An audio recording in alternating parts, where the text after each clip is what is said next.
हम देख रहे थे कैंपेन ट्रेल में देख रहे थे, पीएम का एक भाषण आया था एक जनसभा में। वो बोल रहे थे कि कांग्रेस में एक सीएम पद के लिए कितने उम्मीदवार है, 2 3 4 इतने सब उम्मीदवार है।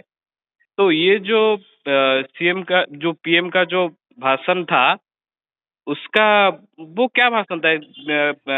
हम देखते हैं मोदी बहुत अग्रेसिव होकर कैंपेन करते हैं। ये जो बोले कि कांग्रेस में 3 4 सीएम कैंडिडेट है, वो क्या एक्नॉलेज किए कि कांग्रेस रेस में है, कि कांग्रेस अच्छा जा रहा है? उनका कैंपेन और उनका ये जो पर्टिकुलर जनसभा था, इसको राजनीतिक गलियारों में कैसे देखा जा रहा है? देखिए, मूल रूप से मेरे हिसाब से तो ये अटैक जो है बहुत प्रभावी नहीं माना जाएगा।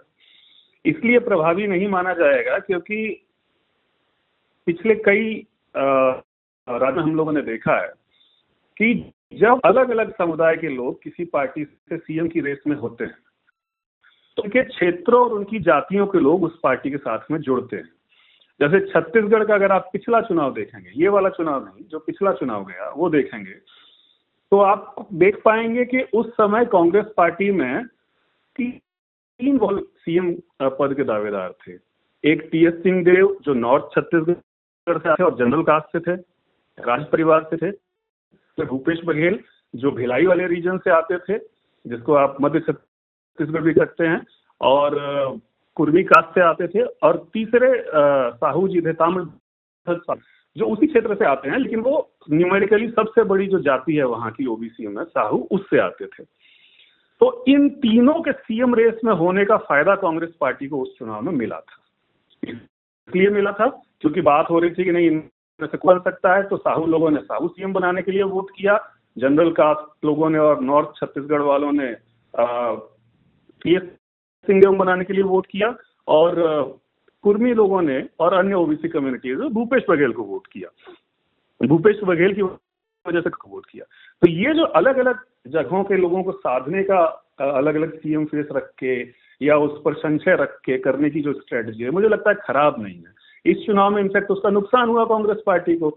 इस छत्तीसगढ़ चुनाव में ऑलमोस्ट क्लियर था कि भूपेश बघेल ही सीएम बनेंगे। तो आप देखिए कि साहू वोटर्स जो है पूरी तरह से भाजपा के साथ चला गया, और नॉर्थ छत्तीसगढ़ में कांग्रेस खाता नहीं खुला। तो ये जो है ये मुझे बहुत प्रभावी नहीं लग रहा है, क्योंकि ये तो सीएम एक तरीके से कांग्रेस जनाधार को बढ़ाने, पीएम साहब जो है कांग्रेस के जनाधार को बढ़ाने की बात करती है कि दलितों को अगर लगा कि शैलजा बन सकती है तो वो वोट करें, रणदीप सुरजेवाला का जो क्षेत्र है वहां के लोगों को लगा कि वो बन सकते हैं तो वो वोट करें, भूपेश सिंह हुड्डा के साथ जो जाट लॉबी है वो वोट करें, विजेंद्र सिंह के लोग वो वोट करें। तो अलग अलग तरीके से सब जाएंगे। इनफैक्ट इस बार के सर्वे में हम लोगों ने एक चीज और पाई थी, ये पाई थी कि क्षेत्रवार लोग सीएम चॉइस दे रहे हैं अक्रॉस पार्टीज। जैसे जो बीजेपी वोटर है, मान लीजिए सिरसा का ही, वो भी चाहता है कुमारी शैलजा सीएम बने ताकि हमारे क्षेत्र का विकास हो, नहीं तो सारा विकास रोहतक का हो जाएगा। जो कांग्रेस वोटर्स हैं अंबाला रीजन के, वो भी चाहते हैं कि अनिल विज सीएम बने ताकि हमारे क्षेत्र का विकास हो। तो ये जो रीजनल एस्पिरेशंस जनता में है और जो कास्ट बेस्ड एस्पिरेशन है, उसको साधने का तो ये एक बहुत अच्छा फॉर्मूला है कि आप 3 4 सीएम फेस रखिए और संशय बना के रखिए। तो ज्यादातर इसका फायदा कांग्रेस को ही मिलेगा इस चुनाव में। मुझे लगता है कि बाई डिफॉल्ट इसका फायदा कांग्रेस को मिलेगा। बीजेपी की एक दूसरी जो स्ट्रेटजी है वो प्रचार में है, वो अलग है।